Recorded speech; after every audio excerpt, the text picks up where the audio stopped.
الرشاد وعلى آله وأصحابه الذين تربوا عند الرسول صلى الله عليه وسلم المتمسكين بسنة نبيه ومن تبعهم بإحسان إلى يوم الدين. يقول الله جل شأنه في كتابه الكريم: أعوذ بالله السميع العليم من الشيطان الرجيم. يا أيها الذين آمنوا اتقوا الله حق تقاته ولا تموتن إلا وأنتم مسلمون. أما بعد، معاشر الأخوات أعزني الله وإياكن,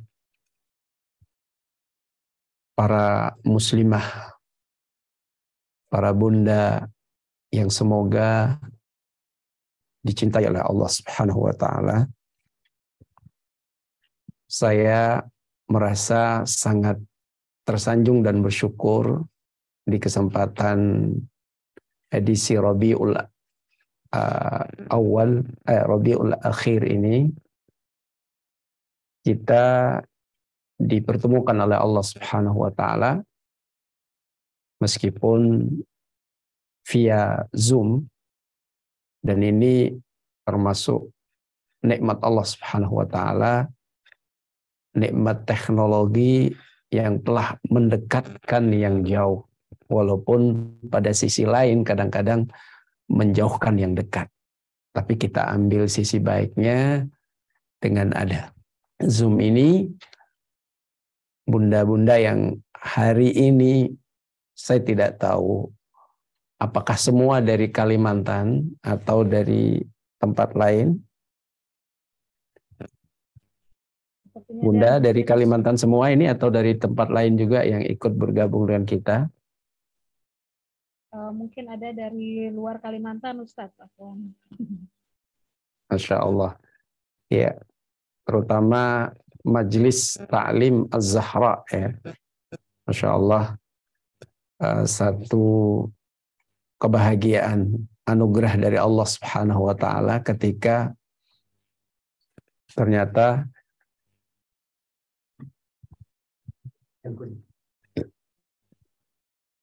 mohon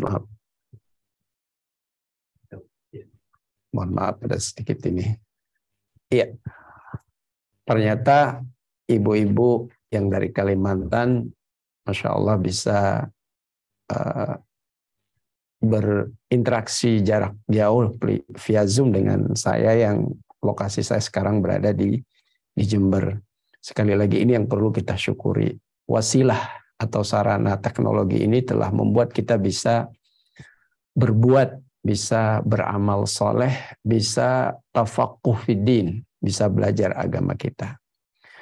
Yang tidak kalah kita syukuri juga bahwa Allah Subhanahu wa Ta'ala masih memberikan taufik dan hidayahnya kepada kita semua untuk senantiasa meniti jalan-jalannya orang-orang soleh kita, jalan-jalannya panutan-panutan kita, yaitu salafuna as-saleh wa ra'isuhum an-nabiy sallallahu alaihi wasallam, tentunya Nabi kita Muhammad sallallahu alaihi wasallam. Ibu-ibu, para bunda muslimah di manapun antuna berada, terutama jamaah Majelis Ta'lim Az-Zahra, pembahasan ini adalah pembahasan yang insyaallah ta'ala pembahasan yang sangat penting pada era kita saat ini. Kenapa saya katakan sangat penting, ibu-ibu sekalian? Karena kalau kita melihat arti sebuah persahabatan di saat ini, seringkali diukur persahabatan tersebut dengan ukuran-ukuran material. Persahabatan itu seringkali diukur sejauh mana loyalitasnya, sejauh mana kepeduliannya dengan hal-hal yang bersifat duniawi. Persahabatan seringkali diukur sejauh mana kedekatannya dengan kita, dengan komunikasi media sosial, dan yang semisalnya. Namun sebetulnya persahabatan yang baik, persaudaraan yang hakiki, tatkala persaudaraan tersebut menjadi wasilah kita untuk saling cinta mencintai karena Allah, saling mengingatkan tentang agama kita, persaudaraan yang satu dengan yang lainnya sama-sama berorientasi atau bertujuan untuk meraih ridhonya Allah dan pada akhirnya meraih surganya Allah Subhanahu wa taala. Dan persaudaraan atau persahabatan seperti inilah yang menjadi konsen atau perhatian kita seharusnya. Karena para muslimah, para bunda yang dirahmati Allah, jujur, seringkali orang-orang yang dianggap solehah ditinggalkan oleh saudarinya yang lain. Terkadang ia ingin berteman dengannya, namun ada perasaan canggung.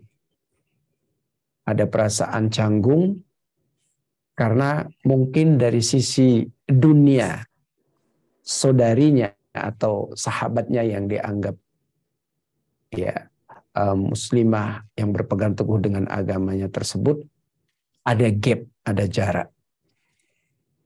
Ketahuilah bunda atau para ummahat yang dirahmati Allah Subhanahu wa taala, as-salihat minas sahabiyat atau minas sahibat atau minas sadaqah. Orang-orang yang salehah yang menjadi teman kita, yang menjadi saudara kita adalah perhiasan. Seharusnya dalam hidup kita menjadi perhiasan. Tatkala kita sedang bahagia, ia akan menjadi penambah kebahagiaan tersebut.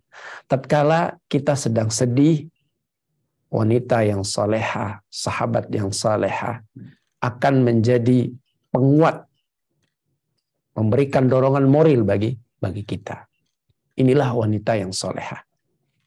Tapi sekali lagi, kita seringkali mendapati mereka sendiri.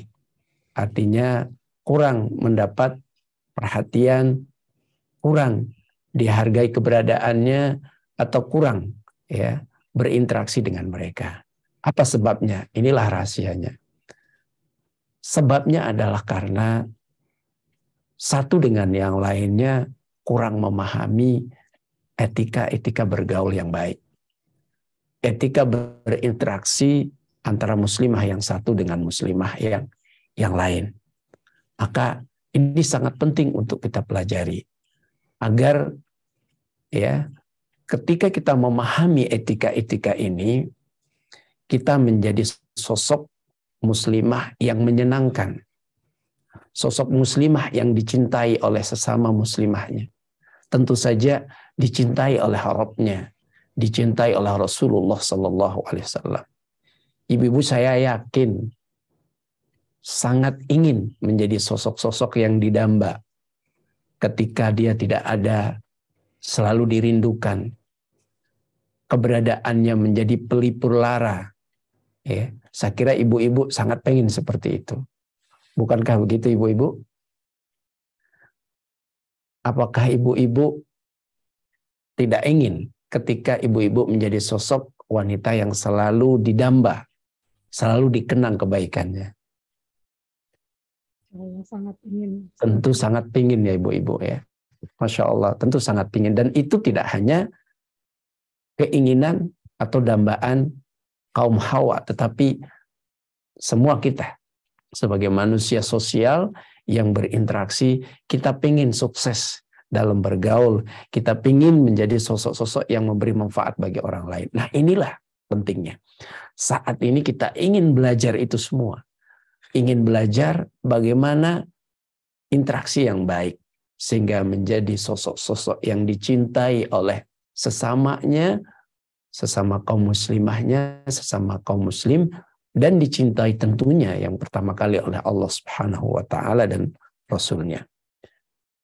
Baik, berbicara tentang kiat-kiat ini, yang pertama kita harus pahami bahwa interaksi yang baik, adab-adab pertemanan atau persahabatan sebetulnya merupakan kartu kenabian. Artinya memang itu sudah dianjurkan, sangat diperintahkan. Bahkan teks-teks yang berkaitan dengan usaha kita menjadi sahabat yang baik, bergaul yang baik, itu disebutkan di dalam ayat Al-Quran dan hadis-hadis Nabi Sallallahu Alaihi Wasallam. Ibu bisa lihat di slide pertama kita, kartu kenabian tentang interaksi dan persahabatan yang baik. Kita tahu Nabi kita yang mulia Sallallahu Alaihi Wasallam pernah bersabda, ya, mathalu al-jalis as-salih wal jalis as-su kamathali ba'i'u al-mis wa kamathali al-kir, sahibu al-kir, atau kama qala alaihi salatu wassalam. Perumpamaan ya sahabat yang baik seperti penjual minyak wangi, perumpamaan sahabat yang buruk seperti tukang pandai besi.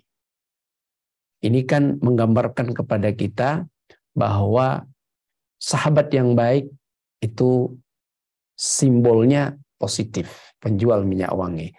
Sahabat yang buruk simbolnya negatif, yaitu tukang pandai besi. Dari sini juga kita memahami bahwa sahabat yang baik itu akan memberikan dampak-dampak positif, sedangkan sahabat yang buruk akan memberikan dampak-dampak negatif, seperti halnya penjual minyak wangi yang memberikan dampak-dampak positif dengan aroma minyak wanginya, dengan kepemilikan kita beli minyak wangi atau kita dihadiahkan, sedangkan pemandai besi itu mengeluarkan aroma yang tidak sedap, bahkan bisa membahayakan kita. Nah, ini artinya teman yang baik itu, persahabatan yang baik sangat dianjurkan.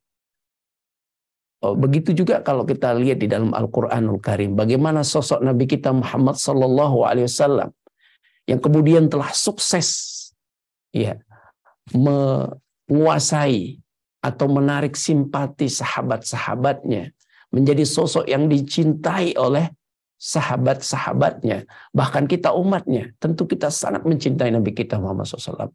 Kenapa? Karena beliau adalah sosok ya sahabat yang baik, memiliki akhlak-akhlak yang baik. Maka kita lihat di dalam ayat ini, walau kunta fadlan ghalidhal qalbi lam faddu min haulik. Kalau engkau sekiranya Muhammad besar perangaimu, ya, hatimu besar bengis, ya, engkau orang yang kasar dan hatimu juga hati yang keras, bengis, lam faddu min haulik, mereka itu akan lari meninggalkanmu. Subhanallah, ini Nabi kita Muhammad sallallahu alaihi wasallam, orang yang dibimbing oleh wahyu dalam berperilaku. Di dalam ayat ini satu rahasianya yang menambah begitu sempurnanya beliau menjadi sosok yang mulia adalah karena baiknya perangai beliau. Ya. Kalau seandainya beliau punya perangai sebaliknya yang kasar tadi, tentu orang-orang akan lari. Tetapi kita tahu bahwa Muhammad sallallahu alaihi wasallam, sebagaimana disebutkan oleh Aisyah istri beliau, pengakuan yang sangat jujur dari istri beliau bahwa kana khuluquhul Quran. Nabi SAW akhlaknya adalah Al-Quran. Ya, ketika Aisyah ditanya tentang akhlak Nabi SAW, Aisyah menjawab, beliau ya adalah Al-Quran. Artinya akhlak beliau adalah Al-Quran. Seolah-olah kalau kita katakan beliau adalah contoh Al-Quran berjalan. Segala tindak tanduknya, perilaku beliau, ucapannya mencerminkan isi Al-Quran. Jadi kalau kita simpulkan bahwa interaksi yang baik, akhlak yang mulia, sahabat yang baik, itu sudah ada teks-teksnya di dalam Al-Quran maupun hadis Nabi SAW. Bahwa kita diperintahkan menjadi sosok-sosok yang baik. Para muslimah yang dirahmati Allah Subhanahu wa Ta'ala. Oleh karena itu, yang kedua yang perlu kita pahami agar kita bisa sukses berinteraksi, bermuamalah dengan sesama muslimah dan dicintai adalah kita harus menanamkan pada diri kita semua bahwa kita dengan yang lainnya sesama muslimah itu seperti satu tubuh. Ibu-ibu bisa bayangkan ya, kalau kita dipermisi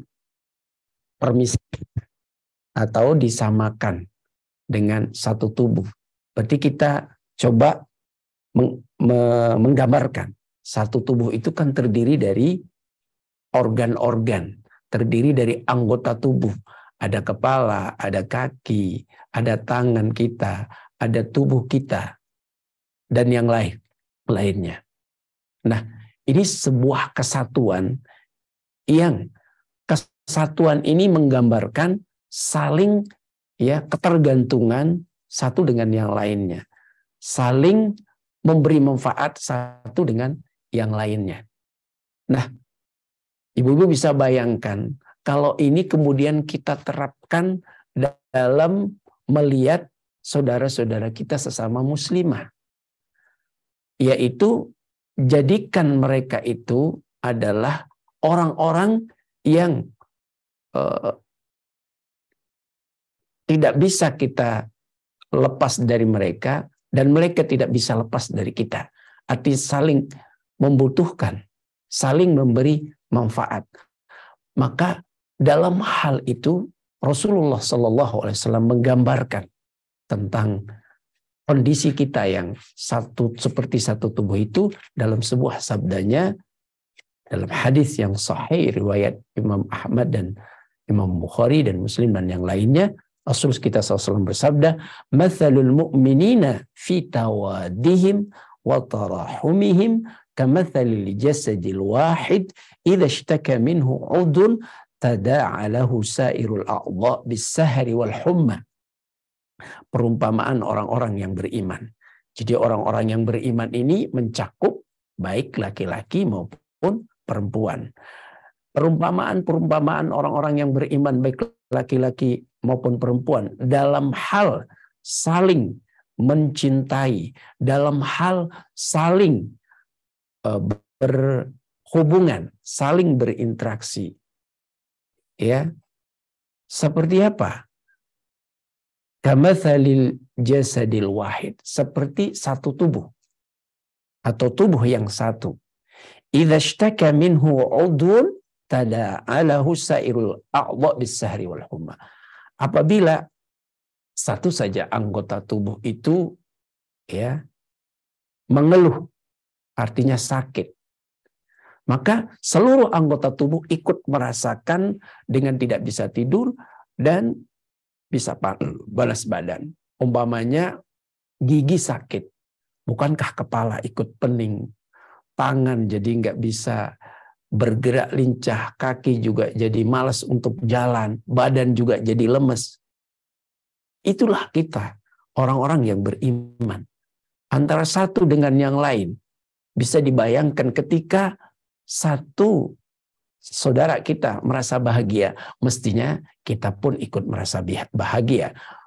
Ketika saudara kita yang lain menderita, kita pun ikut menderita. Lalu tergerak hati kita untuk membantu menawarkan solusi dan yang semisalnya. Nah, inilah gambaran yang luar biasa.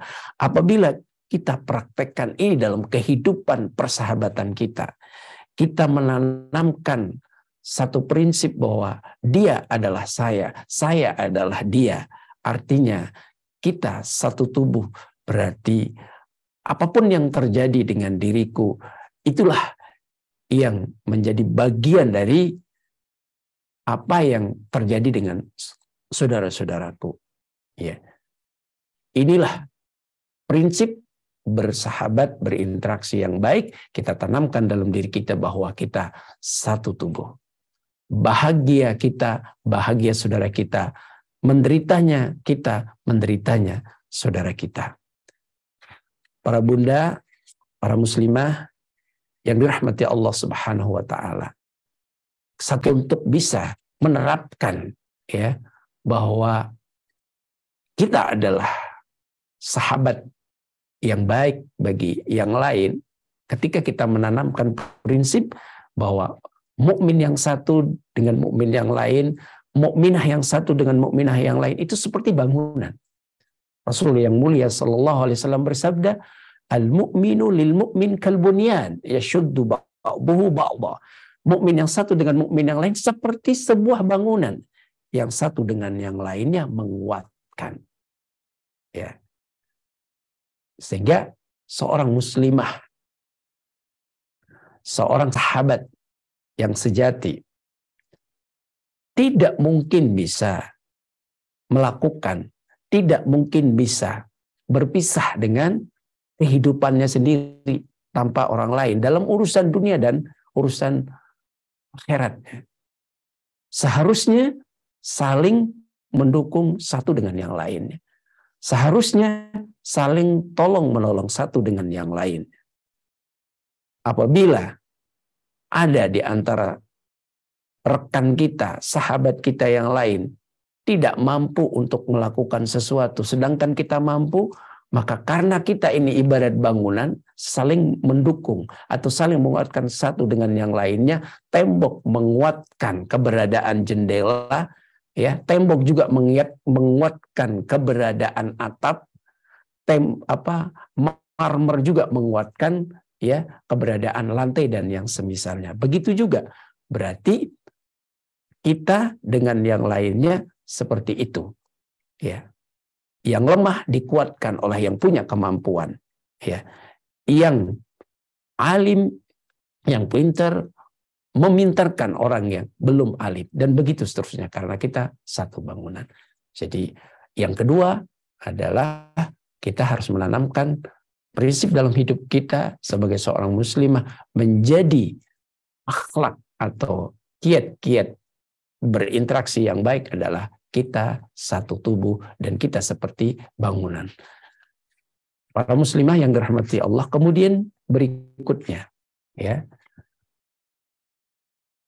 karena kita adalah sahabat, karena kita adalah muslimah dan kita ingin yang terbaik dengan kemuslimahan kita, dan kita ingin kita menjadi sosok-sosok yang dicintai oleh Allah dan Rasul-Nya, maka salah satu yang harus kita perhatikan juga dalam bergaul, berteman, pilihlah teman yang baik. Memilih sahabat yang kira-kira ideal menurut agama, ideal menurut dunia kita. Terutama ideal menurut agama kita tentunya. Karena teman yang baik itu sangat mempengaruhi teman yang lain. Sebaliknya, teman yang buruk pun sangat mempengaruhi yang lain. Maka Nabi SAW bersabda dalam hadis yang sahih, Al-mar'u ala dini khalilihi. Seseorang itu tergantung agama temannya. Falyanzur ahadukum man yukhalil. Maka perhatikanlah, cermatilah dengan siapa dia berteman. Apa maksudnya teman itu tergantung agama temannya? Artinya bahwa seseorang ketika berteman cenderung menjiplak, cenderung mengikuti gaya yang ia jadikan teman. Kalau bahasa sekarangnya, para pengidola akan mengikuti gaya idolanya. Kira-kira seperti itu. Karena itu sudah naluriah seseorang. Ketika dia mengagumi orang lain, maka dia akan cenderung mengikuti gayanya. Lihat di fakta kehidupan kita. Lihat putra-putri, anak-anak muda begitu mengidolakan sosok-sosok tertentu, sehingga gaya berpakaiannya dia mirip-miripkan. Ya. Kemudian bahkan cara berjalannya, cara berdandannya, dia mirip-miripkan, stylenya dia mirip-miripkan, karena dia kagum terhadap idolanya tersebut. Begitu juga seorang teman, ketika dia memilih teman, maka dia akan cenderung menjiplak temannya itu sendiri. Nah, oleh karena itu, lihatlah dengan siapa Anda berteman. Ya. Kalau teman kita baik, diharapkan kita bisa meniru, meneladani yang baik dari dia. Dan ketika kita salah memilih teman, maka hati-hati kena imbasnya. Anil mar'i la tas'al wasal an qarinihi fakullu qarinin bil muqarani muqtada. Kata seorang penyair, tentang pribadi seseorang, jangan kau tanya. Nggak usah mengulik kepribadian dia langsung dari dia. Nggak usah. Kita bisa tahu kepribadian orang ini tanpa harus ngulik dari dia, tanpa harus kita mengorek dari dia, dengan lihat siapa temannya. Lihat dengan siapa dia berteman. Kalau dia berteman dengan si fulan yang terkenal culas, yang terkenal Judas, yang terkenal menipu, kurang lebihnya dia kepribadiannya nggak jauh dari itu. Karena tadi teman sangat berpengaruh kepada temannya. Kalau temannya itu orang yang baik, orang yang saleh, orang yang taat kepada Allah, wanita yang baik misalnya, maka insya Allah Ta'ala dia tidak jauh dari itu. Anil mar'i la tas'al wasal an qarinihi. Fa kullu qarinin bil muqarani yaqtadi, karena setiap teman itu akan mengikuti temannya. Jadi dalam hal ini sebagai kiat sukses kita bergaul, berinteraksi yang baik adalah dengan hati-hati memilih teman. Karena ya, salah memilih teman itu bisa berakibat fatal. Ketika kita baik dalam memilih teman, kriteria teman yang baik itu adalah teman yang engkau ridho dengan agama dan akhlaknya. Teman yang baik itu adalah teman yang ketika kita lupa bersalah, dia mengingatkan dan dia benarkan. Teman yang baik adalah teman yang sekali lagi engkau ridho dengan agamanya, engkau ridho dengan akhlaknya. Itulah yang harus kita jadikan teman. Dan inilah kiat bergaul yang sukses. Kemudian berikutnya, para muslimah yang dirahmati Allah, ya, kalau kita merasa kagum, merasa senang, cinta dengan saudara sesama muslimah karena kebaikan, keagungan akhlaknya, kita disunahkan agar selalu mempertautkan rasa persaudaraan, kecintaan kita dengan dia. Dengan apa? Dengan kita ungkapkan, ekspresikan kesenangan, kecintaan kita kepada dia dengan mengungkapkan, atau ekspresi verbal namanya, kita ungkapkan. Karena ini adalah sunnah. Ibu-ibu kalau punya teman dekat yang baik, dan ibu senang dengan dia, ungkapkan perasaan ibu. Sebagaimana sabda Rasulullah SAW, "Idza ahabba ahadukum akhahu falyu'limhu annahu yuhibbuhu." Apabila salah seorang di antara kalian ya mencintai saudaranya, temannya, cinta dia karena Allah, maka katakanlah bahwa dia mencintainya. Ini sebagaimana yang pernah terjadi pada masa Rasulullah Shallallahu Alaihi Wasallam. Ada seseorang yang sedang bersama Nabi Sallallahu Alaihi Wasallam dengan sahabat-sahabatnya. Kemudian dia bilang kepada Rasulullah SAW. Di antara kerumunan orang-orang itu ada seorang yang bilang, wahai Rasulullah, aku tuh senang sama dia si fulan itu. Iya, kata Rasulullah. Iya. Sudahkah kamu ungkapkan itu? Belum. Ya udah, ungkapkan. Ungkapkan. Bilang sama dia bahwa kau mencintainya. Maka disunahkan kita ketika kita senang sama saudara kita, kita mengucapkan inni uhibbuka fillah, inni uhibbuki fillah, saya mencintaimu karena Allah. Maka dia yang dibilang seperti itu, saya juga mencintaimu karena Allah sebagaimana engkau mencintaiku karena Allah. Jadi kiat selanjutnya ketika kita merajut persahabatan yang baik, berinteraksi yang sukses adalah kita ungkapkan kecintaan kita kepada saudari sesama muslimah kita, sahabat-sahabat kita. Kenapa kita harus ungkapkan? Karena dengan kita ungkapkan itu untuk memperkuat tautan jalinan hubungan kita. Yang kedua, ya karena itu adalah sunnah Rasulullah Shallallahu Alaihi Wasallam.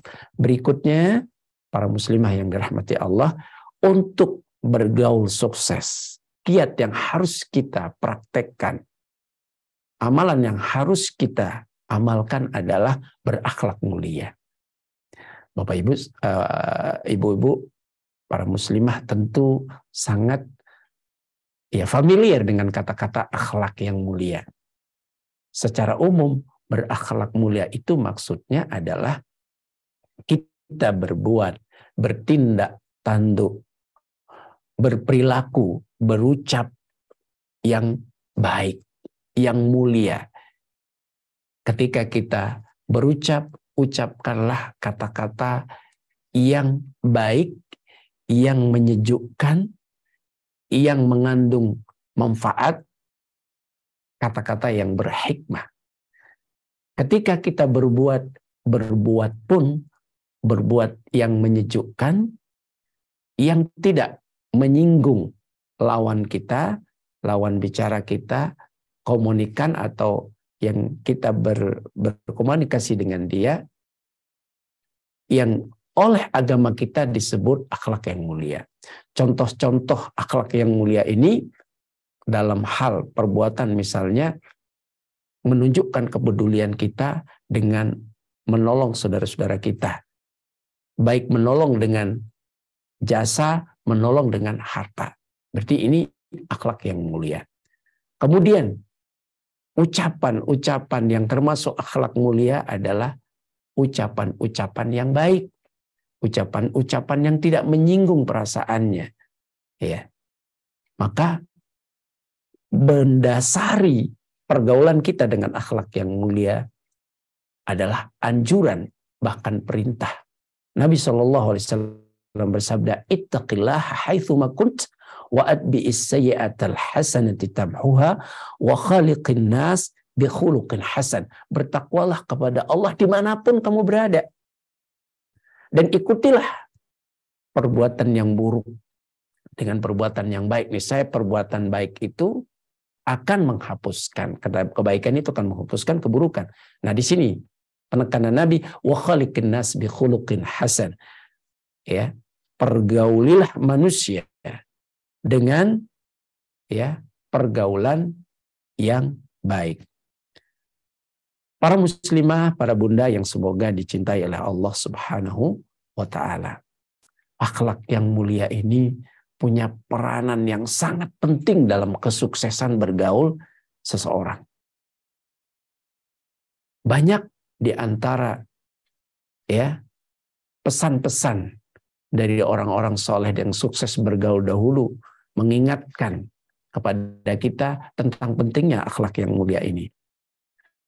Di antaranya misalnya Umar bin Khattab radhiyallahu taala anhu pernah mengatakan,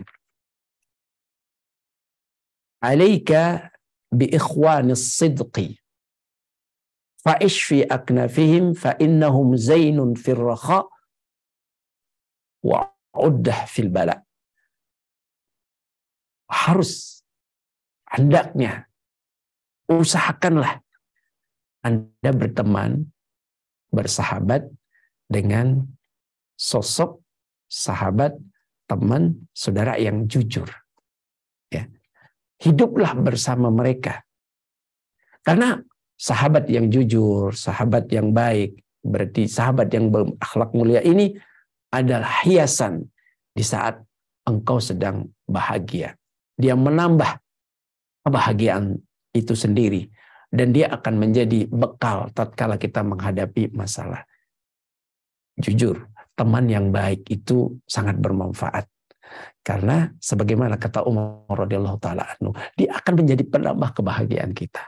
Sedangkan ketika kita sedang sedih, dia akan menjadi penguat kita. Subhanallah. Ini pentingnya akhlak yang mulia. Oleh karena itu Hasan Al-Basri juga pernah mengatakan, ya, menceritakan kisah Luqman Al-Hakim.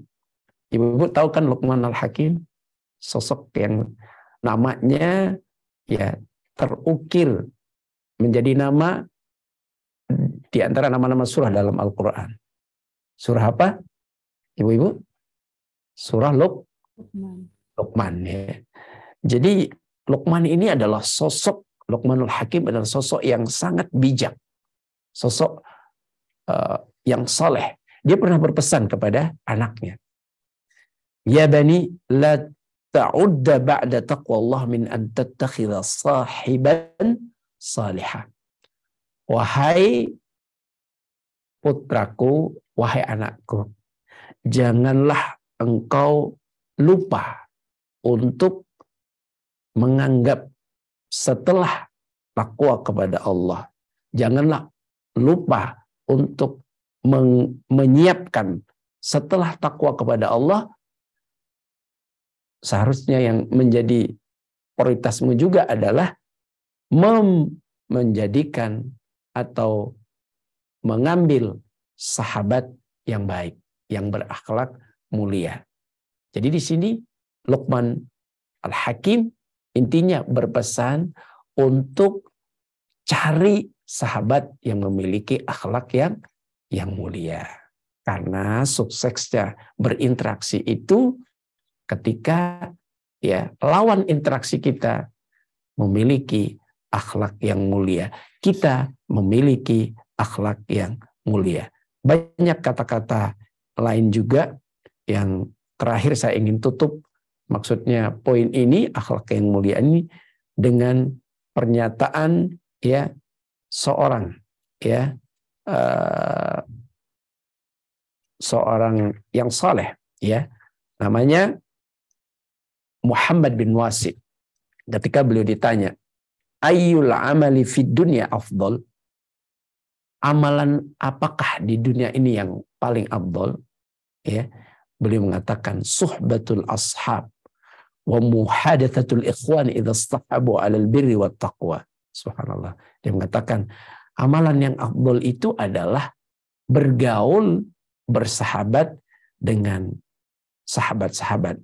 Maksudnya bahwa kita ini hendaknya punya ya segi atau sisi kehidupan bersosial, punya teman maksudnya, karena punya teman adalah amalan yang baik. Tapi teman yang bagaimana? Yaitu idzastahabu 'alal birri wat taqwa. Teman yang dia menghiasi dirinya, menyertakan dirinya dengan ketakwaan. Wala khaira fi suhbatil ashab wa muhadatsatil ikhwan idza kanu 'abid butunihim. Dan beliau juga mengingatkan tidak ada kebaikan dalam berteman jika teman-teman kita itu hanyalah idza kanu 'abid butunihim. Teman tersebut ternyata hanya budak bagi perutnya. Artinya orang yang selalu ya berorientasi ke perut, inginnya memenuhi isi perutnya, atau orang yang rakus. Ya, hindari Tidak ada kebaikan berteman dengan orang-orang yang hanya orientasinya memenuhi isi perutnya. Maksudnya duniawi. Karena kalau kita berteman dengan orang-orang yang senangnya hanya ingin mengisi perutnya, itu akan menyengsarakan kita, akan membuat kita itu menjadi sosok-sosok yang lamban dalam mengurusi kepentingan akhirat kita. Jadi kesimpulannya, sukses bergaul kita adalah dengan akhlak yang mulia. Kalaupun kita harus memilih teman, pilihlah teman-teman yang memiliki akhlak yang mulia. Berikutnya, para bunda yang dirahmati Allah, kalau kita berteman, agar kita menjadi sosok yang dinanti-nanti dicintai oleh teman kita yang lain, adalah tolong jangan mudah ngorek-ngorek aib orang lain. Subhanallah. Aib itu kekurangan orang lain. Pun sebaliknya, kita seharusnya menutupi aib saudara kita. Ya. Dalam bahasa Arab itu namanya sitru uyubi al-akhawat. Kita harus tutup aib saudara kita. Hendaklah seorang muslimah lebih sibuk untuk melihat aib-aibnya daripada melihat aib orang lain. Ya. Jangan pernah kita berpikir kita ini selamat dari aib kekurangan. Maka yang harus kita prioritaskan adalah bagaimana melihat aib-aib kekurangan kita. Jangan sebaliknya, kita lebih tertarik melihat aib orang lain, kemudian kita berusaha untuk mengungkap aib tersebut. Sukses bergaul ditandai dengan satu, dia selalu melihat aibnya sendiri, kekurangan-kekurangan dirinya, sehingga dia termotivasi untuk menyempurnakan kekurangan-kekurangan itu. Yang kedua, dia tidak terlalu peduli dengan aib orang lain, maksudnya kekurangan-kekurangan orang lain. Ya, kekurangan-kekurangan yang dimaksud, sekiranya kekurangan-kekurangan itu akhirnya menjadi masalah kalau diungkap.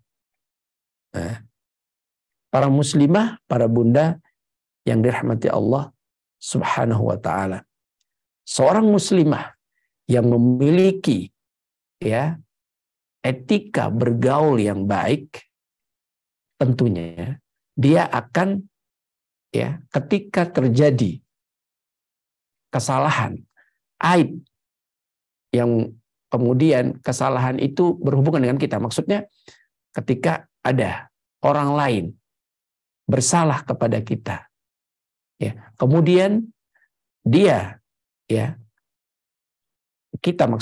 kita itu tidak mudah kemudian mengumbar hal itu, mencari-cari kesalahan tersebut, kemudian berusaha bahasa kita itu mempersepsikan, mengorek-ngorek kesalahan tersebut, lalu diungkapkan kesalahan tersebut, diekspos. Kalau bahasa kita sekarang, ketika ada teman kita yang kemudian terjatuh dalam satu kekurangan, jangan dijadikan bahan berita, gosip, lalu kita sebarkan. Tapi kita tutup itu. Kita tutup. Kita berusaha berprasangka baik kepada teman kita tersebut, lalu kita anggap bahwa apa yang dia lakukan itu mungkin tidak maksudnya apa yang dia lakukan itu kita coba tutupi, lalu kita persepsikan, oh mungkin maksudnya begini, sehingga tidak menjadi masalah bagi kita. Artinya orang-orang yang bergaul, sukses bergaul itu tidak mengumbar aib orang lain, karena mengumbar aib orang lain itu ciri-ciri wanita fasik, orang-orang fasik, Baik, Berikutnya, kaum muslimah yang dirahmati Allah, ya seharusnya teman dengan teman yang lain ada perasaan selalu rindu ingin bertemu. Ini tergambar apabila kita sukses menerapkan ya etika-etika pergaulan sehingga kita menjadi sosok-sosok yang selalu dirindukan. Dan memang seharusnya begitu idealnya hubungan muslimah yang satu dengan muslimah yang lain. Ya. Gambaran ini pernah dipraktekkan oleh sahabat yang mulia Umar bin Khattab radhiyallahu taala anha. Yang seharusnya kita bisa seperti itu sampai kepada perasaan itu. Diceritakan bahwa Umar radhiyallahu taala anhu ia mengingat ya salah seorang dari teman-temannya pada sebagian malam dia teringat teman-temannya lalu ia bergumam, alangkah panjangnya malam ini. Ketika usai melaksanakan sholat fardu pagi-pagi, ia pun menemui orang yang dia maksud, yang sedang dia rindukan, lalu dia berpelukan. Lihat bagaimana Umar radhiyallahu taala anhu mengisahkan, mencontohkan kepada kita yang seharusnya kita punya perasaan dengan saudara-saudara muslimah kita yang lain, ingin bertemu. Rindu sekali ingin bertemu dengan mereka. Inilah persahabatan yang diberkahi oleh Allah Subhanahu wa taala. Inilah interaksi yang baik. Karena rindu seseorang kepada temannya ya sudah bisa dipastikan karena kebaikan-kebaikan yang dimiliki teman tersebut. Ketika dia bertemu saling mengingatkan. Dia bertemu kemudian saling berbagi rasa. Ini teman yang baik seperti itu. Subhanallah. Ya. Kemudian Abu Darda radhiyallahu taala anhu pernah berkata, subhanallah, menggambarkan kepada kita, kalau bukan karena 3 hal, tentu saya lebih suka memilih mati daripada hidup. Kalau bukan karena teman-temanku, sahabat-sahabatku, mereka yang mendatakiku dengan memilih ucapan yang baik sebagaimana kurma itu dipilih yang terbaik. Atau wajahku berdebu karena sujud kepada Allah Subhanahu wa taala dan berjuang di jalan Allah Subhanahu wa taala. Pernyataan Abu Darda ini menggambarkan kepada kita begitu berharganya seorang sahabat. Sahabat yang baik. Sahabat yang baik. Yang sahabat yang baik tersebut punya ciri-ciri ketika dia berkata, Masya Allah, memilih kata-kata terbaik sebagaimana orang memilih kurma yang terbaik. Inilah sahabat yang membuat Abu Darda itu betah tinggal di dunia ini. Kalau bukan karena itu, lebih baik dia mati. Kalau bukan karena berjuang di jalan Allah di muka bumi ini, lebih baik tidak betah dia di dunia ini. Kalau bukan karena sujud kepada Allah, tidak betah dia hidup di dunia ini. Tetapi satu catatannya, ternyata keberadaan teman yang baik itu subhanallah telah membuat seorang Abu Darda, sahabat Nabi, itu menjadi betah. Jadi intinya, harusnya kita memiliki perasaan itu. Terakhir, di poin ini, Al-Auza'i rahimahullah ta'ala berkata, akan datang suatu masa kepada manusia di mana sesuatu yang sangat sedikit pada masa itu, teman yang menyenangkan atau dirham yang halal, amalan yang dilandaskan dengan sunnah. Para muslimah yang dirahmati Allah, memang bisa jadi masa itu sudah ada, sudah datang di kita ini. Sulit sekali mendapatkan teman yang menyenangkan. Ada teman-teman yang berjiwa pecundang, ada teman-teman yang Masya Allah, ada teman-teman yang ya dengan berbagai sifat-sifat buruk yang dimiliki. Sulit kita mendapatkan teman yang baik. Ya. Mungkin saat ini sudah tiba. Ya. Jadi akan datang suatu masa di mana teman yang baik itu sangat sulit, ya, sangat sedikit. Ya. Dirham yang halal, duit yang halal itu juga sedikit. Orang beramal dengan sunnah itu sedikit. Nah, di tengah kesedikitan itu, ketika kita sudah ketemu, maka hendaklah kita membangun jalinan kasih sayang yang tulus, kita selalu merindukannya. Karena inilah langkah interaksi yang mulia dan sukses. Berikutnya, para muslimah yang dirahmati Allah, seharusnya dalam bergaul itu kita terapkan adab-adab ini, menepati janji. Subhanallah.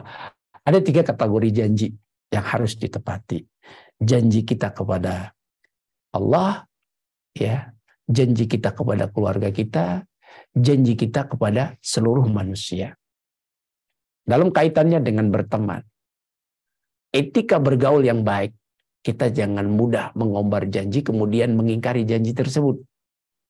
Janji kita kepada Allah tentu adalah segala perintah Allah kita jalankan. Ketaatan kepada Allah kita lakukan. Ini janji kita kepada Allah.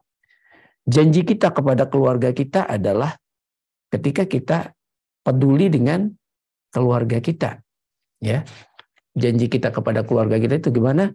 Ketika kita peduli dengan keluarga kita, memperhatikan mereka, ya, membantu mereka, menyayangi mereka, dan yang semisalnya. Itu janji kita kepada keluarga kita. Janji kita kepada sesama. Nah ini berarti pada teman-teman kita adalah segala apa yang telah kita ikat perjanjian dengannya, maka harus kita tepati. Karena itu adalah perintah Allah. Wa bi ahdillahi aufu. Ya. Dan janji-janjimu kepada Allah tunaikanlah. Pesan ayat ini adalah menepati janji. Ya. Ketika kita berjanji apapun itu, maka kita berusaha menepatinya. Kita bilang sama teman kita, insya Allah minggu depan saya main ke rumahmu ya. Insya Allah minggu depan saya ingin ziarah sama keluarga juga. Nah, minggu depan tiba, ya datanglah. Karena ini adalah janji yang harus ditunaikan. Sebab kalau kita pandai menggombar janji kemudian kita mengingkarinya, dikhawatirkan sifat-sifat kemunafikan itu sudah melekat pada diri kita.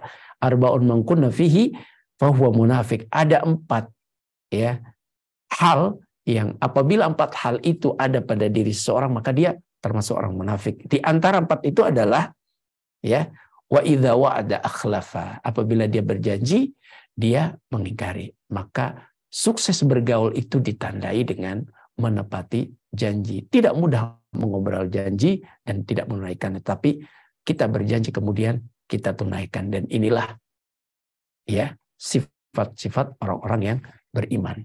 Para muslimah yang dirahmati Allah, nah ini penting juga. Penting juga untuk sukses berinteraksi, bergaul, dan etika bergaul adalah berkunjung karena Allah. Masya Allah. Ziarah lillah. Di masyarakat kita sering mengatakannya bersilaturahmi. Walaupun ya secara makna bersilaturahmi itu kalau kita praktekkan berkunjung ke teman itu beda.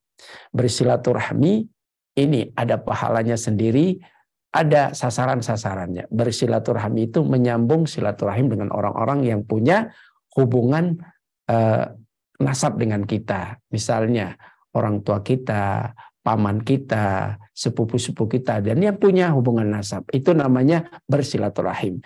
Tapi kalau dengan orang yang tidak punya hubungan nasab, teman sekantor, ya, teman sepergaulan, itu namanya ziarah.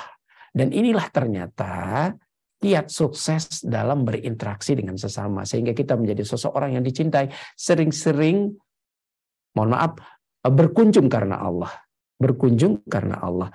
Hadis Nabi SAW disebutkan, ya, fadilah dari berkunjung karena Allah, disebutkan bahwa anna rajulan zairan akhallahu fi qaryah ukhra fa arsadallahu ala madrajatihi malakan falamma ata alaihi qala aina turid qala uridu akhan fi hadhihi alqaryah qala hal laka alaihi ni'mah tarubbaha qala la ghaira anni ahbabtuhu fillah ta'ala qala fa inni rasulullah sallallahu alaihi wasallam ilaik fa inni rasulullah ilaika bi annallaha qad habbaka kama ahbabtahu fi. Subhanallah.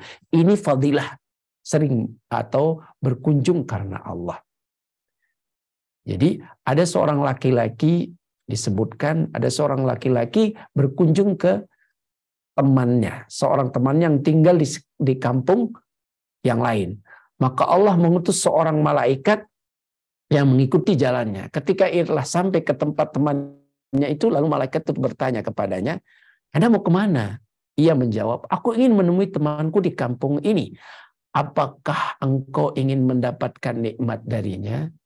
Bahasa kasarnya, apakah kamu ingin mendapatkan balas budi, keuntungan duniawi, sehingga mendatanginya? Ia berkata, tidak. Hanya saja saya mencintainya karena Allah. Cintanya karena Allah itulah yang mendorong dia untuk mengunjungi saudaranya. Malaikat itu pun yang membuntuti itu mengatakan, sesungguhnya saya ini adalah utusan Allah yang diutus kepadamu, ingin memberitahukanmu bahwa Allah mencintaimu sebagaimana engkau mencintai temanmu. Karenanya subhanallah. Jadi fadilah orang yang berkunjung ke tempat temannya itu karena Allah, maka Allah akan mencintainya. Jadi ini yang kita tradisikan. Kita berziarah karena Allah. Jadi batasan berziarah karena Allah itu maksudnya kita berziarah bukan karena ingin mendapatkan duniawi, tapi karena kita cinta dia, cinta karena Allah. Jika ingin sukses dalam bergaul, tradisikan berziarah karena Allah. Kemudian berikutnya, Ibu-ibu masih ada waktu, Ibu-ibu? Masih, Ustaz. Oke, kalau gitu saya lanjutkan ya. Tinggal beberapa poin. Di antara kiat atau akhlak bergaul itu adalah menolong yang membutuhkan. Subhanallah. Menolong yang membutuhkan. Jadi ternyata menolong yang membutuhkan ini di samping perintah syariat kita ada keuntungan secara pertemanan. Saya ulangi. Di samping menolong yang membutuhkan ini syariat Allah, anjuran dari Allah dan Rasulnya, dia memiliki faedah manfaat pertemanan.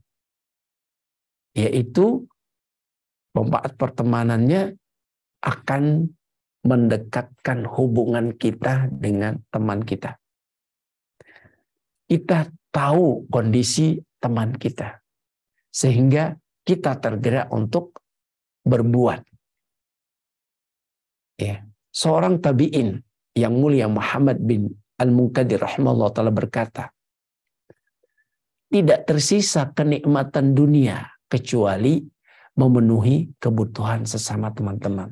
Subhanallah. Nikmat dunia itu ya, yang sangat agung yang ada di dunia ini sebetulnya adalah kenikmatan ketika seseorang punya kebiasaan menolong sesama temannya. Itu nikmat dunia, subhanallah. Itu nikmat dunia. Plus di akhirat kelak, orang yang peduli kepada temannya, menolong yang sedang membutuhkan. Sebagaimana sabda Rasulullah Sallallahu Alaihi Wasallam, ya, man naffasa an mu'minin qurbatan min qurabid dunya naffasallahu anhu qurbatan min qurabil akhirah. Allah fi aunil abdi maka al abdu fi auni akhi. Subhanallah. Siapa saja yang menghilangkan sebuah kesulitan seorang mukmin dari kesulitan-kesulitan dunia. Ada temannya yang menghadapi kesulitan, mungkin terlilit hutang. Ya. Mungkin ia butuh bantuan tenaga. Mungkin ia membutuhkan kehadiran kita di saat dia sakit. Ya. Lalu kita datang, lalu kita hadir di situ, lalu kita memberikan pinjaman uang atau kita sedekahkan uang. Kesulitan-kesulitan di dunia dia seperti itu. Subhanallah. Apa yang terjadi? Naffasallahu anhu qurbatan min qurabil akhirah. maka Allah akan menghilangkan kesulitan di antara kesulitan-kesulitan di akhiratnya. Bukankah kehidupan akhirat itu akan ada tantangan-tantangan? Melewati jembatan Sirat, dihisap amalan kita. Kita ya, kemudian setelah itu mohon maaf ya, di atas terik, di bawah terik matahari yang sangat. Ini kesulitan-kesulitan di akhirat. Maka mudah-mudahan ketika kita peduli membantu saudara-saudara kita di dunia ini yang kesulitan-kesulitan di akhirat kita itu bisa lebih ringan, bahkan dihilangkan. Subhanallah. Dan kata Rasulullah SAW, Allah itu akan senantiasa, wallahu fi aunil abdi, Allah akan senantiasa membantu seorang hamba selama dia juga senang membantu saudara sesamanya. Subhanallah. Jadi luar biasa. Ya. Maka orang-orang saleh dahulu menerapkan ya tradisi atau kebiasaan baik ini, saling menolong orang yang membutuhkan, sampai mereka mengatakan begini, amshi milan wa ut alilan wamshi milaini wa aslih bain itsnain wamthi thalathata amyal wazur fillah. Mohon maaf, bukan itu yang saya maksudkan, bahwa ya ada di antara mereka, mohon maaf, praktek yang luar biasa dalam memandang, membantu atau menolong saudaranya yang membutuhkan itu. Mereka mengatakan ini lebih ia sukai daripada iktikaf 2 bulan berturut-turut. Bahkan ya Hasan Al-Basri, saya yakin jamaah ibu-ibu kenal dengan Hasan Al-Basri. Di kisah Hasan Al-Basri ya, dia mengutus rekan-rekannya, saudara-saudaranya untuk misi membantu orang lain yang membutuhkan. Lalu Hasan Al-Basri berpesan kepada teman-teman yang dia utus atau delegasi tersebut dalam misi memberikan pertolongan itu, dia pesan, silahkan Anda samperin Thabit, ya, samperin Thabit, ajak dia untuk ikut bergabung dalam misi membantu orang yang membutuhkan. Lalu mereka pun nyamperin Thabit. Dia berkata, ya, setelah sampai dia lihat Thabit sedang beriktikaf, ya, iktikaf di masjid. Lalu delegasi yang diutus oleh Hasan Al-Basri mengatakan, oh, Thabit sedang iktikaf. Rupanya dia sedang iktikaf dan dia merasa keberatan untuk ikut bergabung karena sedang iktikaf. Ibu-ibu sadari, iktikaf itu kan ibadah ya. Beriktikaf di masjid, membaca Al-Quran, beribadah sunnah di masjid, dan yang semisalnya amal-amal saleh yang lain yang dilakukan di masjid. Itu baik nggak? Ibadah bukan? Tentu ibadah. Nah, Thabit nggak mau ikut. Lalu Hasan Al-Basri mengingatkan. Bilang sama Thabit itu, Ama ta'lam anna mashyaka fi hajati akhika al-muslim khairu min hajah ba'da hajjah. Khairu min hajjah ba'da hajjah.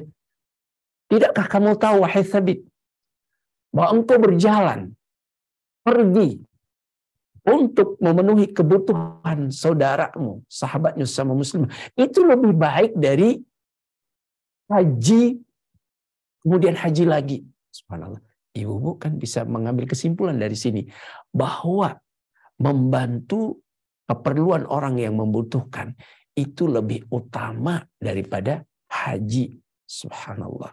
Haji. Nah, jadi ketika kita ingin ya merekatkan hubungan kita, kemudian menerapkan etika yang baik dalam bergaul, tanamkan dalam diri kita jiwa penolong bagi yang membutuhkan. Ingin saya tutup poin ini dengan kisah yang menawan dari seorang ahlu baitin Nabi SAW. Namanya Zainal Abidin bin Husain. Dari Zainal Abidin bin Husain ini tinggal di Madinah. di Madinah ada penduduk-penduduknya yang prasejahtera, orang-orang miskin, para janda. Setiap malam Zainal Abidin ini tanpa diketahui oleh orang-orang yang dimaksud tadi, para janda dan orang-orang miskin itu, tanpa diketahui malam-malam dia membawa makanan. Kemudian diletakkan makanan itu di depan-depan pintu mereka. Subhanallah. Ya. Jadi penduduk Mekah mendapatkan penduduk Madinah mendapatkan santunan setiap malam gitu, datang tiba-tiba di depan pintu-pintu mereka itu ada bahan makanan. Suatu ketika selang beberapa waktu dia tidak dapatkan itu. Usut punya usut, ternyata Zainal Abidin bin Husain telah meninggal dunia. Pasokan makanan itu sudah tidak ada lagi di depan pintu-pintu mereka. Dari mana? Maaf. Berarti selama ini mereka nggak tahu siapa yang membawa bahan makanan itu. Rupanya ada seorang dermawan namanya Zainal Abidin bin Husain yang melakukan hal itu. Ketahuannya gimana? Ketika dimandiin, ternyata ada bekas-bekas kapalan di apa namanya ini? Di pundak dan di punggungnya terlihat. Karena dia memanggul bahan makanan tersebut. Ini contoh kepedulian yang luar biasa dari seorang Zainal Abidin, ya, rahimahullahu ta'ala. Ya. Para muslimah yang dirahmati Allah Subhanahu wa ta'ala, ya. Berikutnya, kiat sukses bergaul itu adalah memiliki sifat dermawan. Ya, memiliki sifat dermawan. Jadi Ubadah bin Samit radhiyallahu ta'ala pernah berkata, setelah mendengar Rasulullah sallallahu alaihi wasallam yang bersabda, haqqat mahabbati lil mutabadilina fiyya.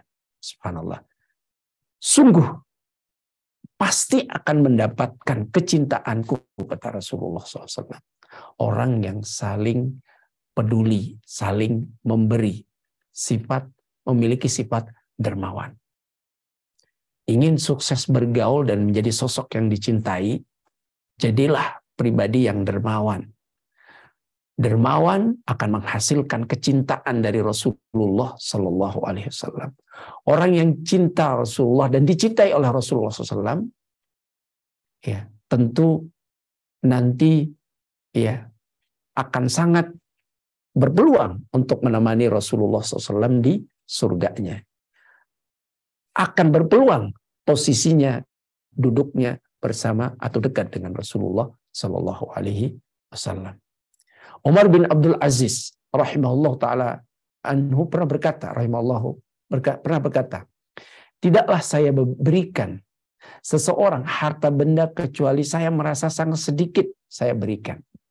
Dan sungguh saya malu kepada Allah Jalla wa'ala seandainya saya berdoa kepada Allah bagi sebagian teman-temanku, lantas saya bakhil kepadanya dalam urusan duniawi. Hingga apabila hari kiamat tiba, dikatakan kepadaku, kalau sekiranya dunia ada di tanganmu, engkau akan menjadi bakhil. Nah, pernyataan Umar bin Abdul Aziz ini, kesimpulannya yang bisa kita ambil faidahnya adalah bahwa beliau ini sosok yang sangat loyal, dermawan. Apa yang pernah beliau berikan itu selalu ngerasa masih kurang. Berarti kan ini orang dermawan. Dan beliau sangat memperhatikan hal itu dan merasa sangat menyesal, dan dia ngerasa bahwa itu akan dipertanggungjawabkan di hadapan Allah Subhanahu wa taala. Kalau dia tidak loyal atau tidak dermawan kepada teman-temannya. Ya. Bahkan dia mengatakan, dia membayangkan kalau seandainya dia kaya, dia berkemampuan, berkecukupan, lalu dia bakhil dengan harta yang dia miliki, itu sangat dia khawatirkan itu terjadi dan dimintai pertanggungjawabannya kelak di akhirat. Subhanallah. Bahwa kedermawanan adalah sikap yang sangat-sangat dibutuhkan jika kita ingin menjadi sosok teman yang dicintai dan kita ingin menjadi orang yang mempraktekkan etika bergaul. Ya. Cukup bagi kita tadi pahalanya orang yang dermawan itu akan mendapatkan kecintaan baginda Rasul Sallallahu Alaihi Wasallam. Berikutnya, ya, memaafkan teman-teman. Ya, tentu dalam kita bergaul itu sudah bisa dipastikan akan ada masalah dengan teman pergaulan kita. Tetapi orang yang beretika dalam bergaul mudah memaafkan kesalahan teman-temannya. Tidak menjadi sosok yang pemendam, pembenci. Karena memaafkan teman-teman kita itu termasuk perintah Allah Subhanahu wa taala. Fasfahis safhal jamil. Maka maafkanlah mereka dengan cara yang baik. Memaafkan dengan cara yang baik itu artinya ketika kita memberi maaf, tidak usah disertai dengan kata-kata celaan. Udah kali ini saya maafkan lo ya, jangan macam-macam lagi. Jangan culas, jangan, pokoknya diomelin. Udah, saya maafkan sekarang. Jangan begitu. Memaafkan dengan memaafkan yang tulus, yang baik. Dahulu, Ruwaim bin Ahmad al-Baghdadi rahimahullah ta'ala pernah berkata, pemberian maaf yang baik ialah bahwa Anda memaafkan teman-teman Anda atas ketergelincirannya, atas kekeliruannya. Ya, atas kekeliruannya. Dan perlu diketahui, sebagaimana sabda Nabi Sallallahu Alaihi Wasallam, ya, kata Nabi Sallallahu Alaihi Wasallam, ma zadallahu bi'afwin illa izzan. Tidaklah ya bertambah dengan ya kemaafan itu kecuali kemuliaan. Jadi orang yang suka memaafkan itu adalah orang yang mulia, tidak sebaliknya. Kita sering beranggapan dengan memaafkan itu kita merendahkan diri di hadapan orang, tidak. Tapi sebaliknya bahwa ketika kita menjadi sosok pemaaf, maka kita sebetulnya orang yang mulia. Subhanallah. Berikutnya, para muslimah yang dirahmati Allah. Nah, ini luar biasa ya. Ternyata untuk sukses bergaul dan etika bergaul yang baik itu adalah membudayakan sikap ithar. Luar biasa. Ithar itu artinya kita berusaha mendahulukan kepentingan orang lain di atas kepentingan diri kita sendiri. Para sahabat Ansor adalah sosok-sosok orang yang mempraktekkan, mengamalkan itsar. Sebagaimana yang Allah Subhanahu wa taala kisahkan tentang mereka, wa yu'thiruna ala anfusihim walau kana bihim khasasah. Mereka sahabat-sahabat Ansor itu mendahulukan kepentingan sahabat-sahabat Muhajirin walaupun sejatinya mereka sendiri butuh atas bantuan yang mereka berikan itu. Maka dahulu kaum Muhajirin, sahabat-sahabat yang hijrah dari Mekah ke Madinah, itu namanya kaum Muhajirin.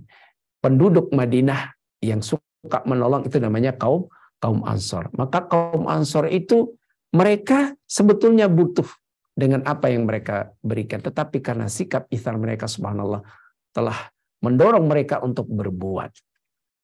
Maka sahabat yang mulia, sahabat yang baik, yang sukses dalam bergaul itu, ya, dia melihat ada orang lain yang lebih butuh, maka dia korbankan kepentingan dirinya untuk membantu saudaranya. Satu kisah menawan, di sebuah kejadian peperangan, ada seorang paman mencari keponakannya di tengah korban-korban peperangan. Ya. Kemudian pamannya tadi mendapati keponakannya itu sudah terkulai lemah kena musuh. Dan dia kepanasan pengen minum. Lalu memang pamannya ini sudah menyiapkan bawa air karena dia berasumsi ini akan dibutuhkan. Akhirnya dia menuangkan keponakannya tadi. Ini, silakan minum. Ternyata tidak jauh dari dia itu ada orang yang kehausan. Kalau bahasa kita pun, air, haus, dia dengarkan itu. Dia katakan tadi, orang yang pertama, keponakan pamannya itu, dia katakan, udah, kasih dia dulu, kasih dia. Kemudian yang kedua, ketika mendengar ada rintihan lain, yang kedua mengatakan, tolong kasih dia. Yang orang yang ketiga.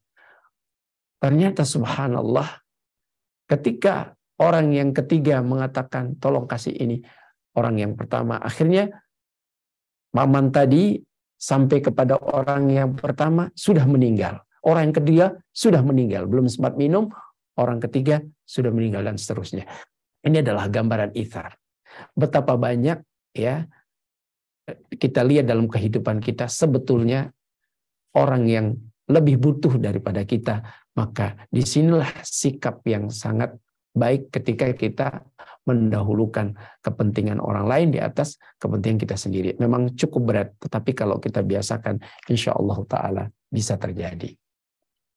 Baik, teman-teman atau ummahat yang dimuliakan Allah, ini yang terakhir ya terkait dengan pembahasan kita ya adalah adil. Sebelumnya ya, doa ya. Jangan lupa ya.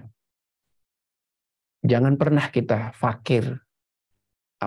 bakhil untuk mendoakan kebaikan buat saudara-saudara kita. Tadi sudah disebutkan bahwa kita adalah satu tubuh, ibarat satu tubuh. Tampakkan kepedulian kita dengan mendoakan saudara-saudara kita, dan ini tips sukses dalam bergaul yang baik. Mendoakan teman-teman kita, ya. Mendoakannya pada saat dia tidak tahu kalau kita mendoakan. Karena ketika kita berdoa di saat dia nggak tahu kita doakan, itu menunjukkan kita ikhlas dan betul-betul cinta sama dia. Mendoakan saudara kita, teman kita, di saat dia nggak tahu, itu doa yang mustajab.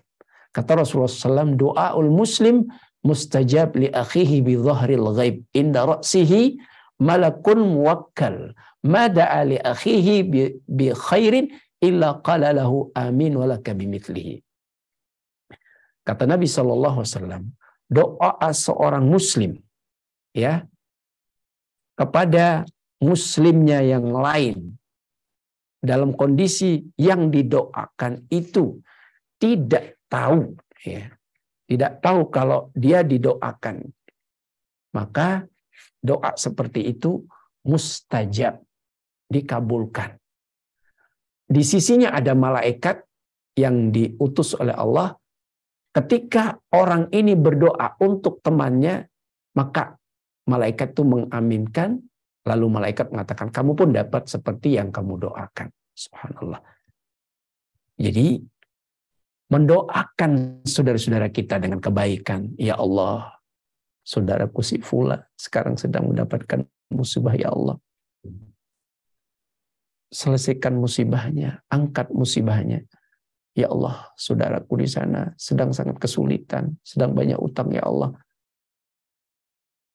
Lutaskan hutangnya atau yang semisalnya. Ini doa kebaikan.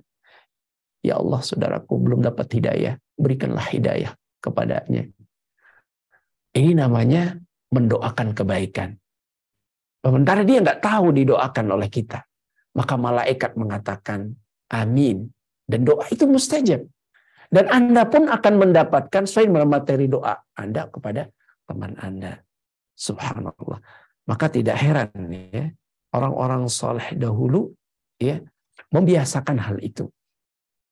Pernah Abu Darda mengatakan, inilah ad'uwa li sab'ina min ikhwani fi sujudi usammihim bi asma'ihim. Subhanallah. Abu Darda, seorang sahabat yang mulia, pernah mengatakan, sungguh saya mendoakan untuk 70, bayangkan, untuk 70 saudara-saudaraku, teman-temanku dalam sujudku.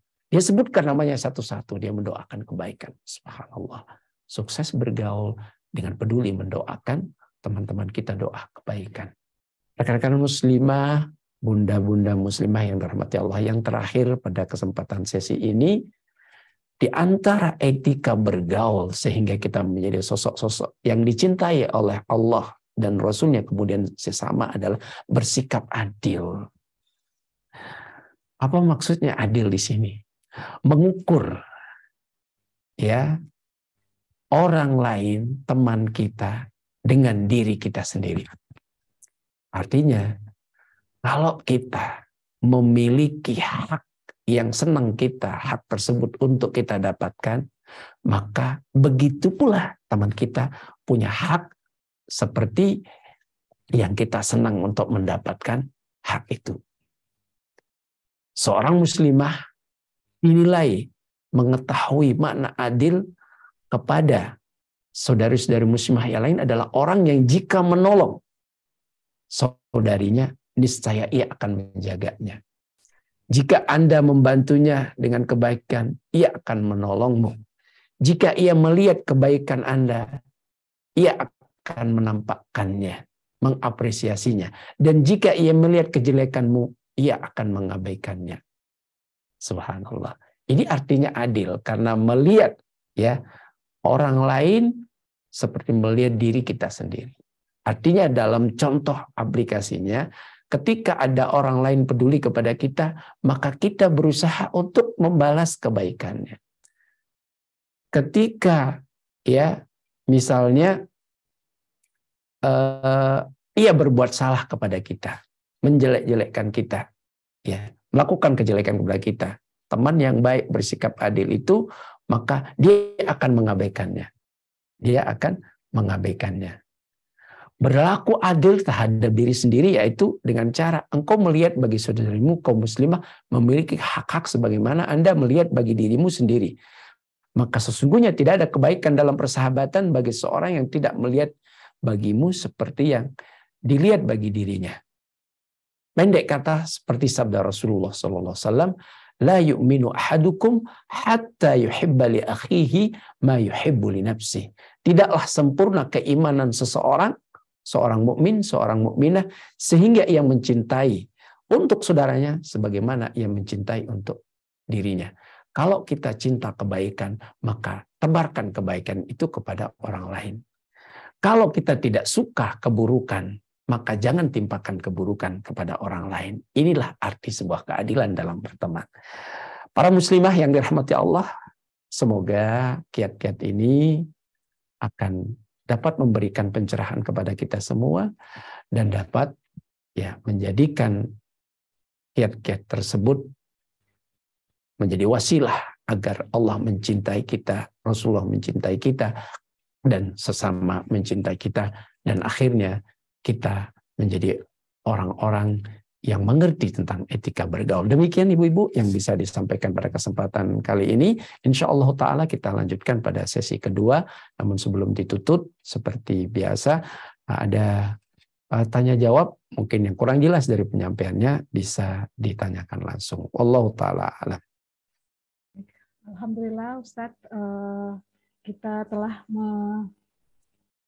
mendapatkan materi dari Ustadz, pemaparannya Masya Allah, menjadi poin penting untuk saya sendiri Ustadz. Ternyata pintu-pintu amal itu banyak terbuka luas dalam bentuk apapun, apalagi kita muslimah ya. Untuk bisa meraih kecintaannya itu bisa juga dengan melalui ziarah ke tempat teman ya atau kerabat. Dan banyak lagi pintu-pintu amal yang lain yang insya Allah dengan demikian kita bisa mendapatkan kecintaan Allah Subhanahu wa Ta'ala. Baik, selanjutnya bunda-bunda kita akan membuka sesi tanya jawab. Sudah masuk beberapa pertanyaan di kolom chat. Dan kabar menarik lagi nih Ustadz dan bunda-bunda, buat bunda-bunda yang ingin bertanya langsung, akan kami bagikan buku secara gratis dari Ustadz. Silahkan. Dan bila ingin mendapatkannya langsung bisa hubungi kami nanti di nomor yang akan tertera di kolom chat. Baik, untuk pertanyaan yang sudah masuk mungkin bisa kita berikan kepada Ustadz ya. Mohon maaf Ustadz, kami bacakan ada beberapa pertanyaan yang masuk. Baik, silahkan.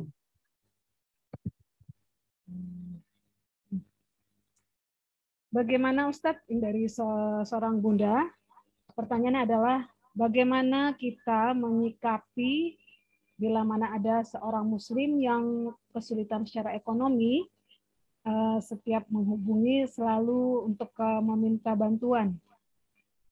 Sedangkan kita itu belum terlalu mengenal orang tersebut.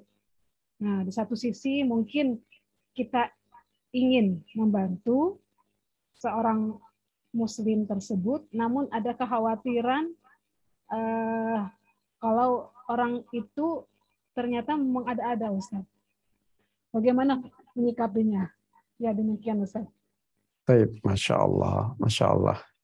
Iya, ini memang sebagian fakta seperti itu. Ya. Satu sisi, ya, sifat penolong kita, atau bahasa Arabnya tadi adalah al-i'anah, awil ma'unah, pertolongan kita kepada saudara kita itu adalah sifat yang mulia. Karena kita menolong saudara kita yang membutuhkan, itu artinya kita sedang melanggengkan pertolongan Allah untuk diri kita. Allah fi aunil abdi maka al abdu fi auni akhi. Ya, Allah akan senantiasa menolong seorang hamba selama hamba itu menolong saudaranya yang lain. Itu sisi pertama. Sisi kedua, sisi yang lain, ketika kita khawatir membiasakan orang lain itu akhirnya peminta, sedangkan meminta itu ya sikap atau sifat yang tercela. Ya, dulu Allah Subhanahu wa taala menggambarkan bagaimana orang-orang yang baik ketika dia tidak berpunya, dia menjauhi yang namanya sikap meminta-minta, sehingga orang lain menganggap dia kaya. La yas'aluna nasa ilhafa. Dia tidak minta-minta orang lain. Ya. Allah gambarkan tentang orang-orang yang pantas dikatakan orang yang miskin, yang membutuhkan, yang perlu ditolong. Ya, yang perlu ditolong. Yaitu ketika dia itu kayak orang kaya, tidak pernah menengadahkan tangannya, padahal dia butuh. Nah, itulah miskin yang harus kita tolong. Nah, ada dua sisi di sini. Sisi pertama, ada keraguan bahwa yang kita tolong ini takutnya tidak jelas. Satu, nggak jelas sasaran. Yang saya tangkap dari pertanyaan Ibu, tidak jelas sasaran. Yang kedua, takutnya membiasakan dia minta-minta.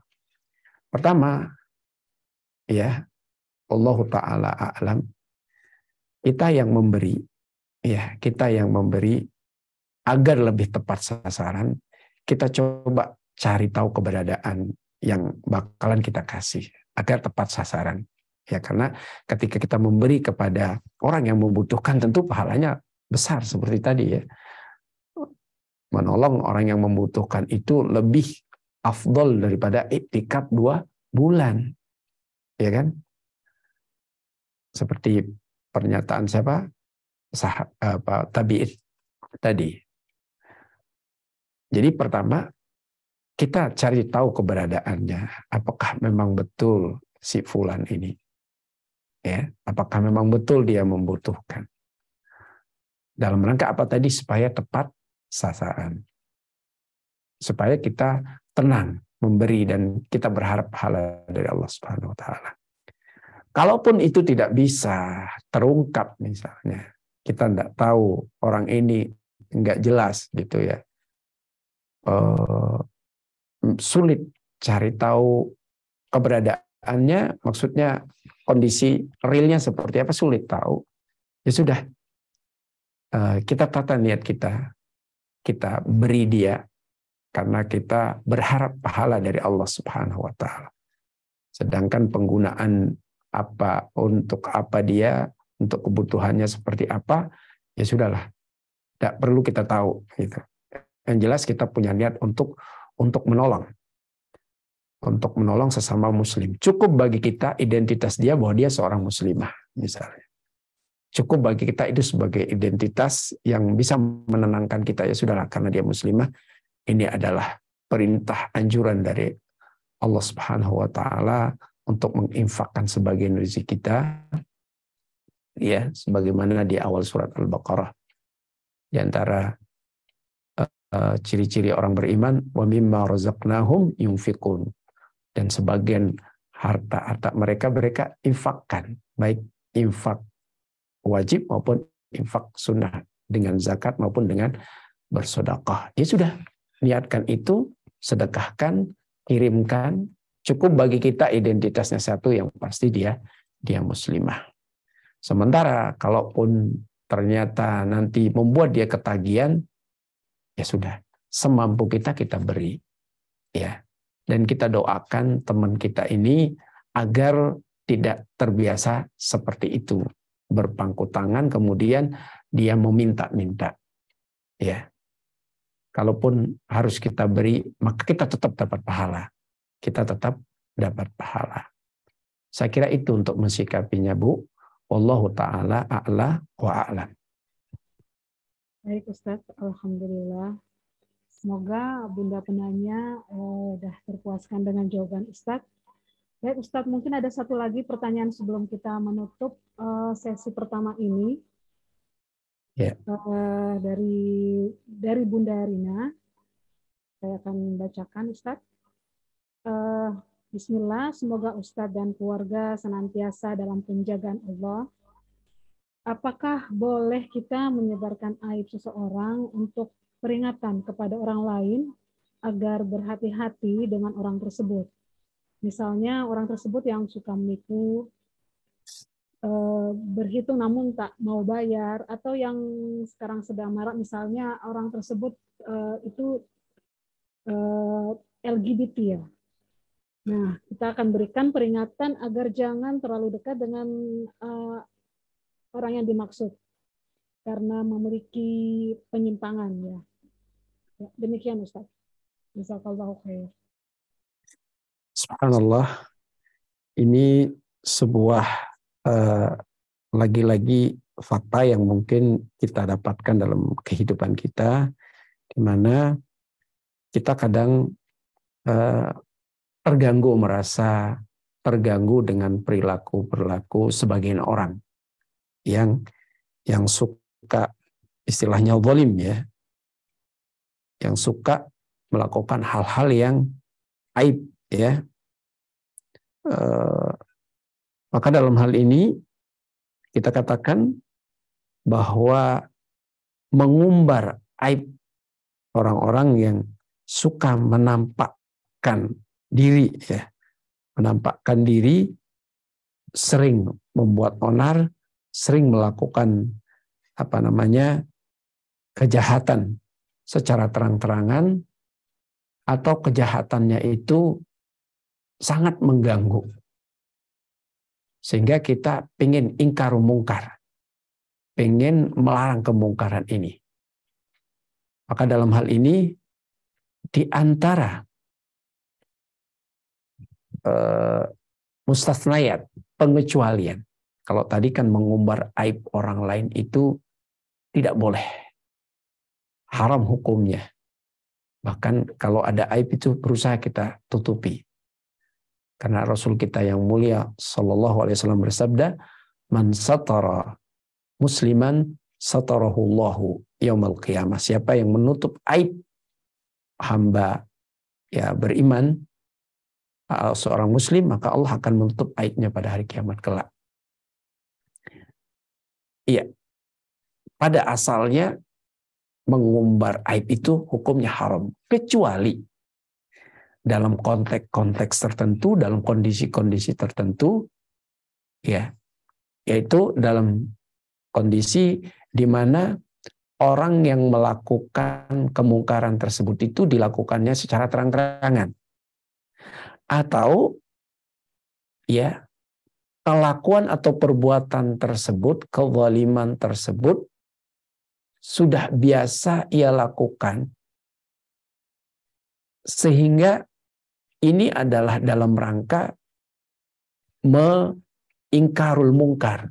Dalam rangka ingkarul mungkar, bagaimana cara menghentikan perbuatan tersebut, maka harus dibuka aibnya ini pada orang-orang yang berwenang untuk bisa melerai tersebut. Misalnya begini, ada orang yang suka mabuk-mabukan. Ada orang yang suka menipu.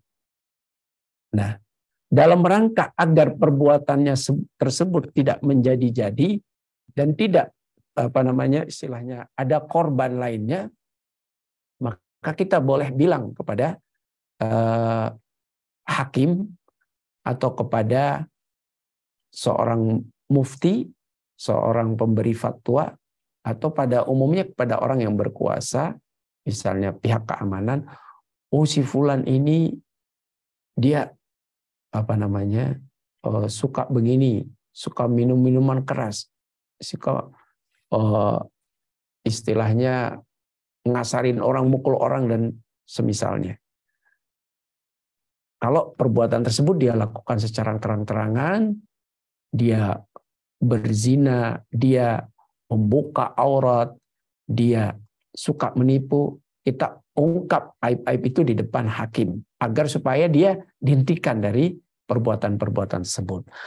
Atau tadi suka menipu dan kita termasuk korbannya, misalnya kita bilang sama yang lain, ya si fulan tolong jauhi, jangan dengerin dia.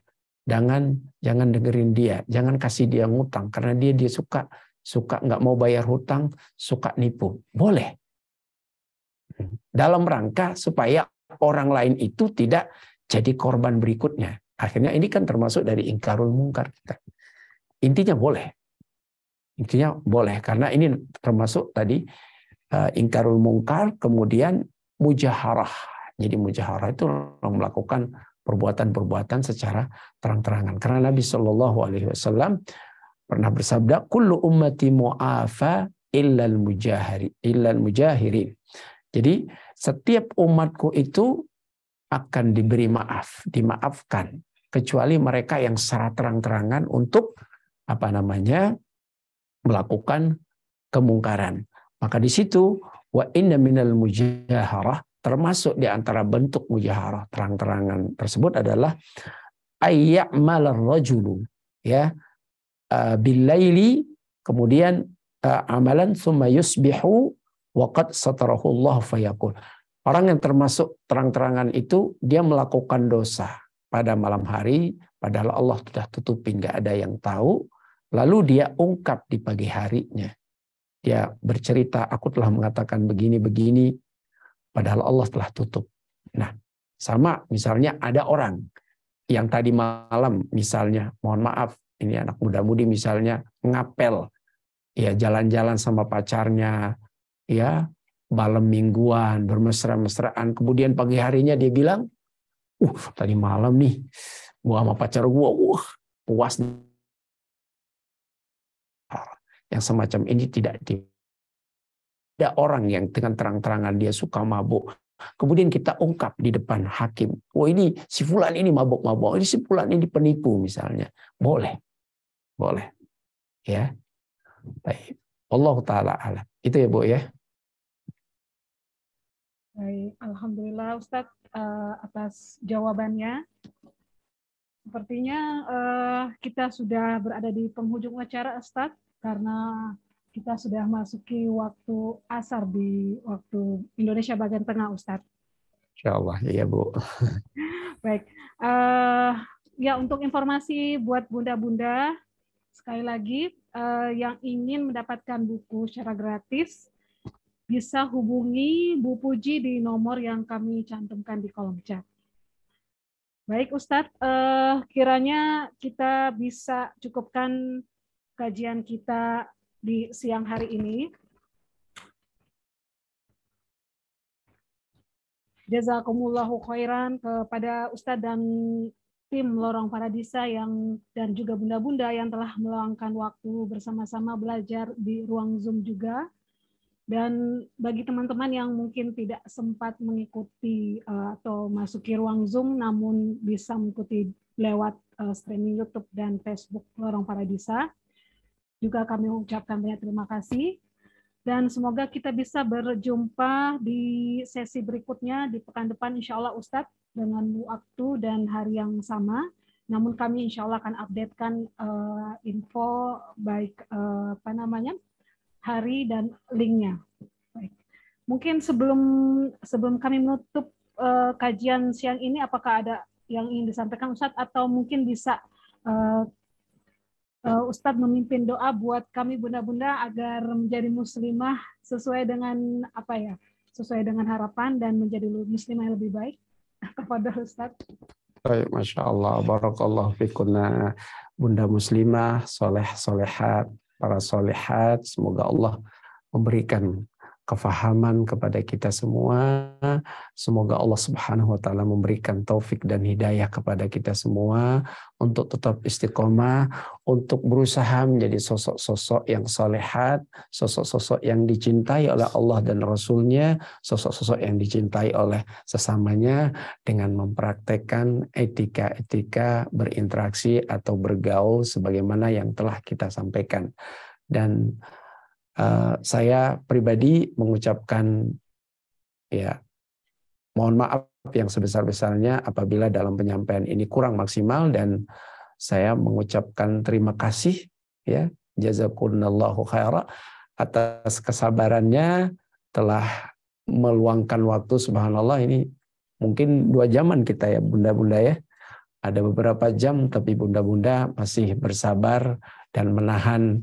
Bisa jadi kantuk karena memang itu waktu istirahatnya, tapi mudah-mudahan Allah membalas dan menjadikan apa yang kita lakukan pada kesempatan siang menjelang sore atau udah masuk sore ini sebagai amal ibadah kita, sebagai wasilah kita untuk menapaki jalan menuju ke surga, karena Rasul kita yang mulia sallallahu alaihi wasallam bersabda,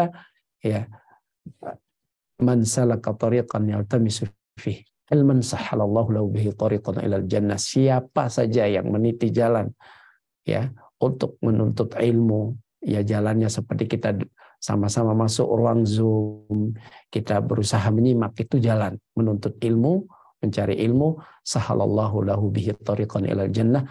Allah akan memudahkan jalannya menuju ke surga. Semoga itu bisa kita raih. Saya akhiri, wallahu ta'ala a'la wa alam, sallallahu ala nabiyyina Muhammad wa ala alihi washabbihi ajma'in. Subhanakallahumma bihamdik, asyhadu an la ilaha illa anta, astaghfiruka wa atubu ilaik. Wassalamualaikum warahmatullahi wabarakatuh.